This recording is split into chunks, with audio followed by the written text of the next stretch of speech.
ये सामने आप स्तंभ देख रहे हैं, बाकी यहाँ पर जो है आपको सारे लोग दिखाई दे रहे हैं। अंडरग्राउंड पार्किंग में ये सब आपको दिखाने का प्रयास कर रहा हूँ।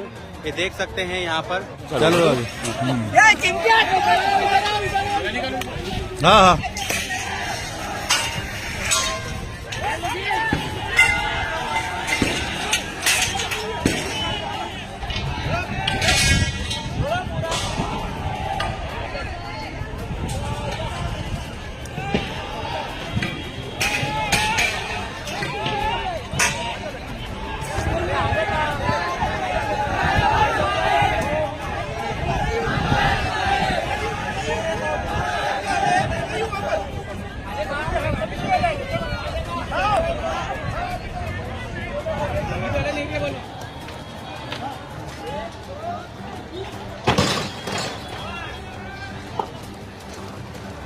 आप देख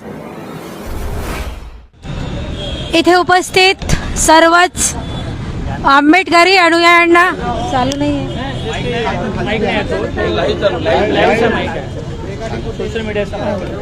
इथे उपस्थित सर्वच आंबेडकरी अनुयायांना जय भीम। आज इथे सर्वच खूप मोठ्या संख्येने उपस्थित झालेले आहेत आणि त्याचं सगळ्यात मोठं कारण म्हणजे आपली ही जी दीक्षाभूमी आहे, जी आपले अस्मितेचा सगळ्यात मोठा प्रश्न इथे निर्माण झालेला आहे, त्यासाठी इथे सगळेच मोठ्या संख्येने हजर आहेत। त्यासाठी मी सर्वांचं खूप मनपूर्वक अभिनंदन करते, क्योंकि जो समाज अपने अधिकारों के प्रति जागरूक होता है वही अपने अधिकारों की लड़ाई लड़ता है, और जो जिसे लगता है कि हम जीवित हैं और हमें हमारे विचारों का आंदोलन करना है, वही लोग आगे आके इस लड़ाई में शामिल होते हैं। तो सबसे पहले मैं आप सभी को तहे दिल से जय भीम बोलती हूँ। आप सब मेरे साथ एक बार जय भीम बोलिए। जय भीम। जय भीम साथियों, आज का जो विषय है कि हमारी जो दीक्षा भूमि है, हमारा दीक्षा भूमि यानी हमारे अस्मिता का प्रश्न है, जहाँ लाखों और करोड़ों की संख्या में दीक्षा भूमि पर लोग अनुयायी आते हैं, यहाँ से अपनी धम्म दीक्षा लेते हैं, और ये बहुत बड़ा हमारे लिए आदर का स्थान है, हमारा प्रेरणा स्रोत है। और इसी के वजह से आज ये जहाँ पे ये काम शुरू हुआ है, इसकी अनुमति किसने दी? यहाँ पे नागपुर में सबसे ज़्यादा अम्बेडकरी अनुयायी है, और अम्बेडकरी अनुयायियों को इतना काम होने के बावजूद लोगों को इसकी जानकारी ना होना, इसका मतलब कहीं ना कहीं दीक्षा भूमि के साथ में बहुत बड़ा षड्यंत्र शुरू है। ये हमें जानना बहुत ज़रूरी है। अभी इनका कहना है कि वो अंडरग्राउंड बनाएंगे। हम सबसे पहले मुद्दे की ही बात करते हैं।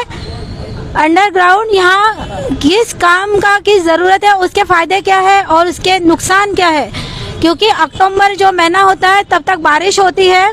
अगर ये अंडरग्राउंड यहाँ पे बनता है तो पार्किंग का तो अंडरग्राउंड यहाँ पे हो नहीं सकता, क्योंकि जो भी अनुयायी आते हैं उनको 4-5 किलोमीटर के अंदर पे ही उनके सारे व्हीकल्स वहाँ पे स्टैंड किए जाते हैं। उनको यहाँ तक आने की कोई अनुमति नहीं होती। तो 14 अक्टूबर के दिन उस व्हीकल्स को या फिर इस अंडरग्राउंड का हमें कोई भी फायदा होने वाला नहीं है। इस बात को हमको समझने की जरूरत है, और इसीलिए इन सब चीज़ों का हमें निषेध पुरजोर तरीके से निषेध करना बहुत बहुत ज़रूरी है। और रही बात हमें अम्बेडकर जो हमारा स्मारक है, स्मारक समिति ने इसकी किस तरह से उसको परवानगी दी है, अनुमति दी है, उन्होंने सबसे पहले इसका जवाब देना चाहिए, जो भी अम्बेडकरी जनता यहाँ पे उपस्थित है। और मैं सबसे पहले इस काम को रोकने के लिए जो भी हमारी अम्बेडकरी जनता यहाँ पे एकत्रित हुई है, उन्होंने सबसे पहले तो वो काम रोकने के लिए ये करना चाहिए, और जैसी स्थिति में जो दीक्षा भूमि थी उसको पूर्ववत करने की मांग करना चाहिए। और उसके सुशोभीकरण के लिए हमें कोई भी दिक्कत नहीं है, लेकिन जो अननेसेसरी काम यहाँ पर चालू है, हम उस निषेध में यहाँ पर खड़े हैं, और हमें यहाँ अंडरग्राउंड पार्किंग किसी भी हालत में होने देना नहीं है। बस इतना कह के मैं अपने 2 शब्द विराम देती हूँ। जय भीम। धन्यवाद बागडे मॅडम।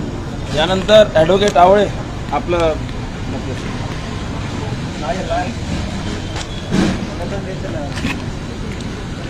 सबको जय भीम, जय मूल निवासी।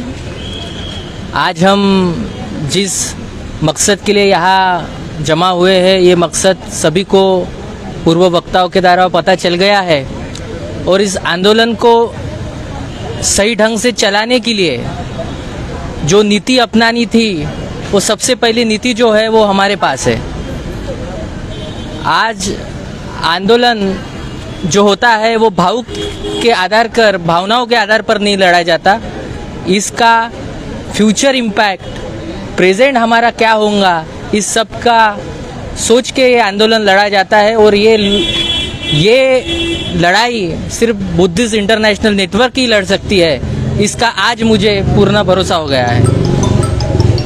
आज यहाँ पे आए हुए लोगों ने जो उद्दंड किया वो तात्पुरता मिला हुआ एक सक्सेस हम बोल सकते हैं, पर आज के बाद उन लोगों की क्या भूमिका आंदोलन में रहेंगी वो बताया नहीं जा सकता।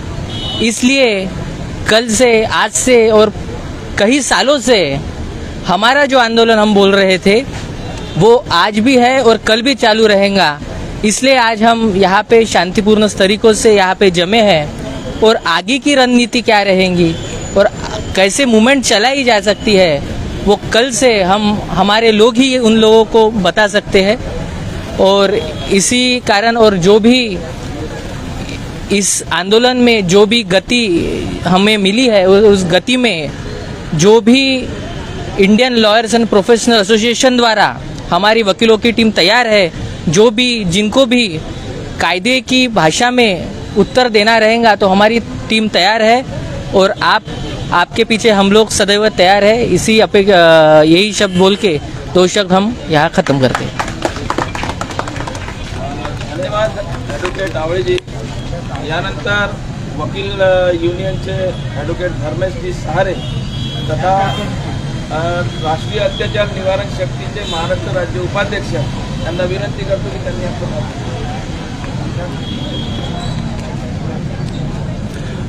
धन्यवाद। साथियों, ये जो दीक्षा भूमि पर जो अनऑथराइज तरीके से जो कार्य हो रहा है, जिसको ऑथराइजेशन मिला हुआ है, तो वो कार्य के संदर्भ में, वो कार्य के विरोध में यहाँ पर बहुत सारे लोग इकट्ठे हुए हैं। उनकी भावनाएं उस कार्य से सहमत नहीं है। अब हुआ यह है कि शासन चाहता है कि वहाँ पर जो दीक्षा भूमि का जो परिसर है, इस परिसर में जो लोग आते हैं, पूरे देश भर से लोग आते हैं।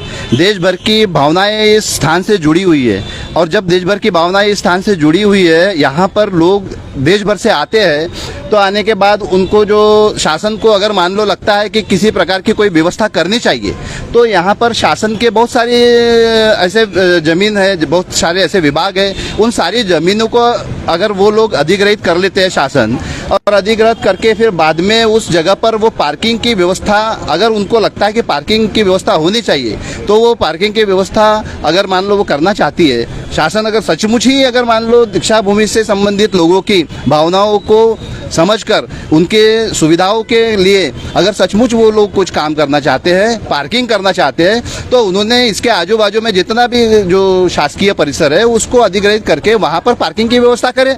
वहाँ पर ये जो स्थान है, ये अंतर्राष्ट्रीय स्तर का स्थान है। यहाँ पर एक देश की एक क्रांतिकारी एक पहल हुई थी, जो बाबा साहब अम्बेडकर ने जो धम्म जो यहाँ पर अपनाया था, वह पुराना जो प्राचीन धम्म था, उसी को उन्होंने यहाँ से फिर से शुरुआत की थी। तो जब वो स्थान जो है, इसी कारणवश यह अंतर्राष्ट्रीय लेवल का स्थान है, तो इस स्थान की आजू बाजू के जो ज़मीन कैसी होनी चाहिए, इस स्थान का आजू बाजू का जो परिसर कैसा होना चाहिए, मुझे लगता है शासन में कार्यरत जो लोग हैं वो इतना तो समझने की, मतलब इतना तो समझ सकते हैं कि कैसा परिसर होना चाहिए। वो वैसा सुशोभीकरण करने के बजाय वो जो ऑलरेडी जो वहाँ पर जो स्तूप बना हुआ है, ऑलरेडी जो काम हो रहा है, वो हो चुका है, उसको भी वो लोग संकुचित करना चाहते हैं, उसको कम करना चाहते हैं। तो मुझे लगता है ये शासन की सही भूमिका नहीं है। मैं वकील होने के बावजूद भी मैं एक सामाजिक प्राणी हूँ और इस वजह से मेरी भी अपनी भावना है। तो मैं तो सारे बहुजन समाज की तरफ से, यानी SC ST OBC सभी की भावनाएं इससे जुड़ी हुई है, ये परिसर से। तो इसीलिए इस सब बातों का ध्यान रखते हुए शासन ने कोई भी कार्रवाई ऐसी करनी चाहिए कि इनकी भावनाओं को ठेस न पहुँचे। और इसी कारणवश उन्होंने अभी जो कार्य स्टार्ट किया है, शुरुआत किया है, तो इस कार्य को उन्होंने रोक करके लोगों की भावनाओं को समझकर उनके साथ अपनी सहमति जतानी चाहिए। इस अवसर पर मुझे इतना ही कहना है। जय भीम जय माता।